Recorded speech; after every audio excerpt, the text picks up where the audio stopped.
Good morning everyone. Today we are going to continue the lesson number 5 literature book का learn a lesson. इसके 2 parts मैंने आपको already last lecture में send कर दिए थे.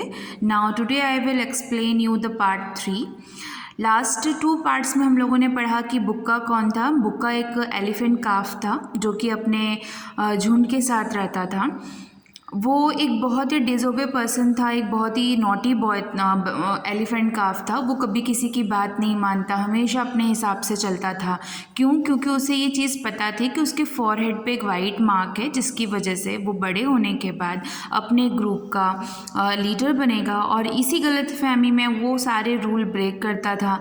जब भी कोई बड़ा एलिफेंट या लीडर उसे जंगल में रहने के नियम, लोगों के साथ उठने बैठने के नियम, लोगों को ट्रीट करने के नियम बताते थे, तो वो हमेशा उस बात को बहुत ही लेस हार्टली सुनता था. यानी कि कभी पूरे मन से वो बातें नहीं सुनता था. एक कान से सुनता, एक कान से निकाल देता था. और हमेशा वही चीज़ें करता था जो दूसरों से मना करते थे. जंगल के छोटे छोटे प्राणियों को परेशान करना, पेड़ पौधों को तोड़ना.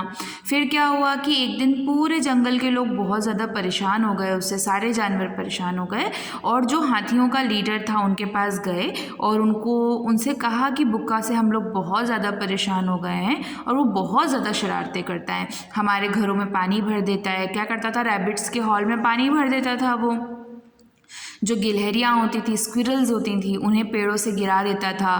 फूल पत्तियाँ तोड़ता था, घोंसले निकाल के फेंक देता था. यानी कि किसी भी तरीके से किसी की रिस्पेक्ट नहीं करता था. तो फिर इन शिकायतों के बाद जो हर्ट का लीडर थे उन्होंने कहा कि अब बुक्का को सबक सिखाना होगा. तो लास्ट 2 पार्ट में हमने इतना पढ़ा. आज हम स्टार्ट करते हैं part 3. That night, like always, Bukka goes to sleep next to his mother. हर रात की तरह उस रात भी बुक्का अपनी मम्मी के बगल में सोया. But in the morning, he was get a surprise. लेकिन सुबह अचानक से वो सरप्राइजली उठा. क्यों? He find himself alone on the bank of the small pool. एक छोटा सा जो पुल था, तालाब था, उसके पास उसने खुद को अकेला पाया. There is simply no one around. उसके आसपास कोई भी नहीं था. उसके हर्ट का एक भी पर्सन नहीं दिखा उसे. बुक्का gets off his heels and search near the pool. अब वो अपने पैरों पे खड़ा हुआ और पुल के आसपास ढूंढना शुरू कर दिया क्योंकि ज़्यादातर जो हर्ट के लोग थे वो छोटे बच्चों को छोड़कर ज़्यादा दूर नहीं जाते थे. No there is no sign of the elephant herd. बहुत दूर तक ढूंढने के बाद उसे बिल्कुल भी कोई भी अपने झुंड का कोई भी पर्सन नहीं दिखा. He lift his trunk to catch the smell floating in the breeze. अब उसने क्या किया कि अपनी सूंड को उठाकर आसपास की जो माहौल है वहाँ से स्मेल करने की कोशिश करी कि शायद उसके झुंड का कोई पर्सन उसे मिल जाए.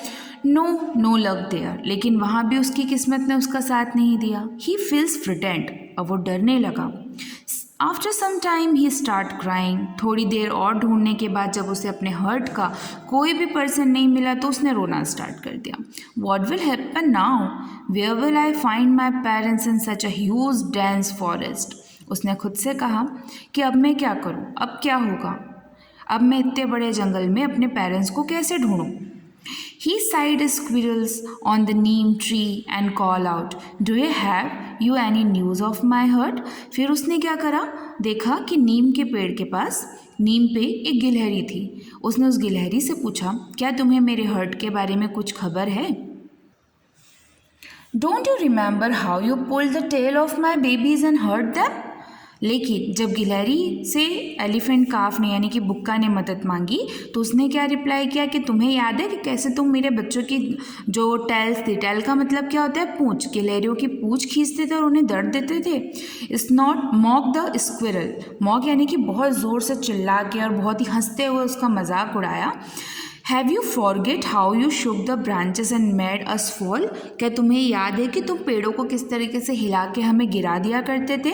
Serves you right. तुम्हारे साथ जो भी हुआ बिल्कुल सही हुआ. You now stay alone. अब तो हमेशा अकेले रहो.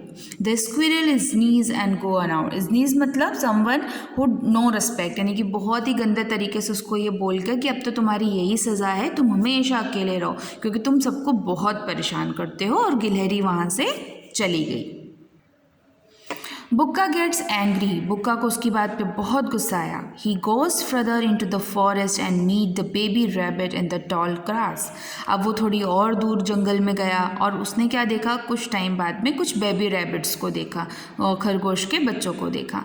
The baby rabbit is playing hopscotch all by himself. जो बेबी रैबिट्स थे वो हॉप स्कॉच का मतलब होता है कूदना, है ना, इधर उधर कूद के खेल रहे थे.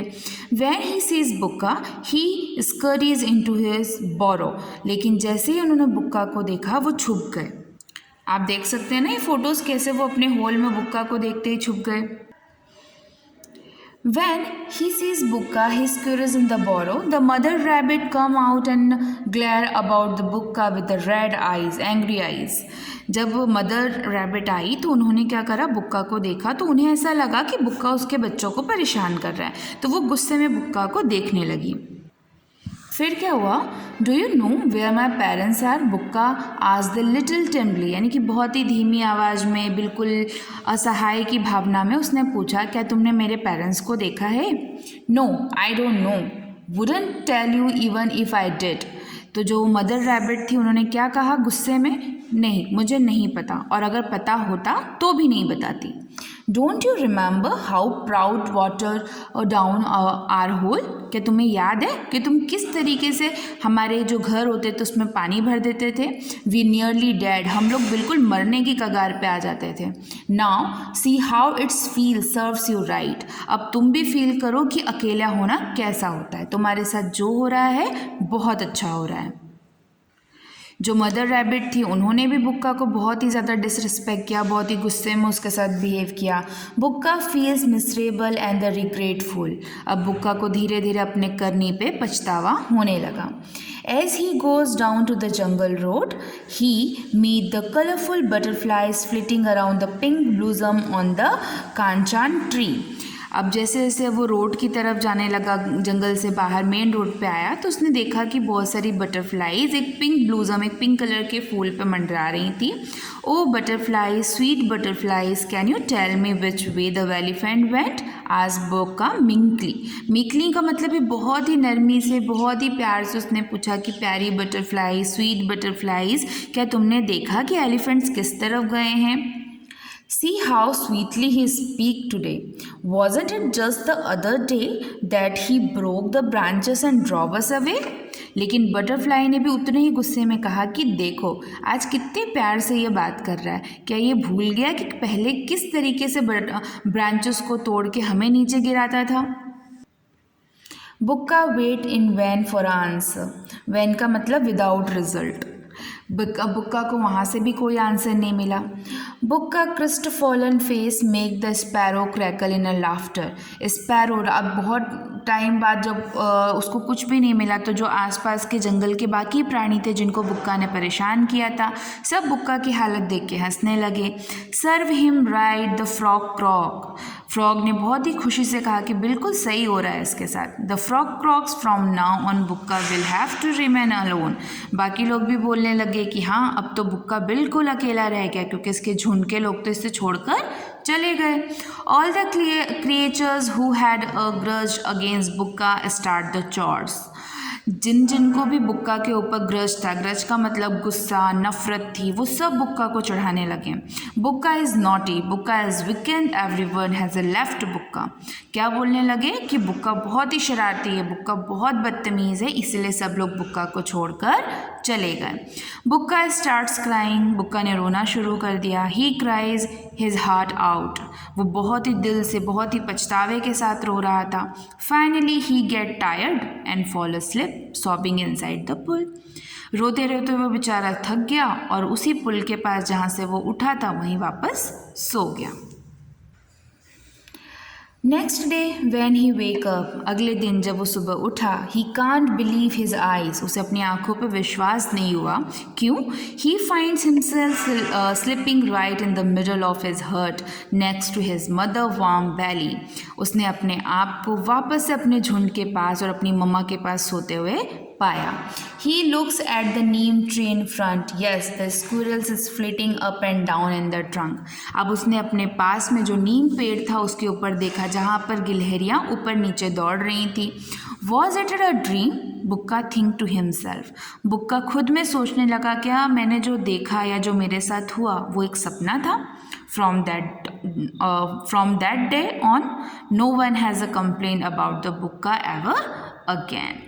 The story is end here. उसके बाद ऐसा कोई भी दिन नहीं आया कि लोगों ने बुक्का की शिकायत की हो, क्योंकि बुक्का को चाहे वो सपना हो या हकीकत हो, बुक्का को ये सीख मिल चुकी थी कि आप जिनके बीच रहते हैं आपको हमेशा उनके साथ आदर के साथ प्यार के साथ रहना चाहिए। क्यों?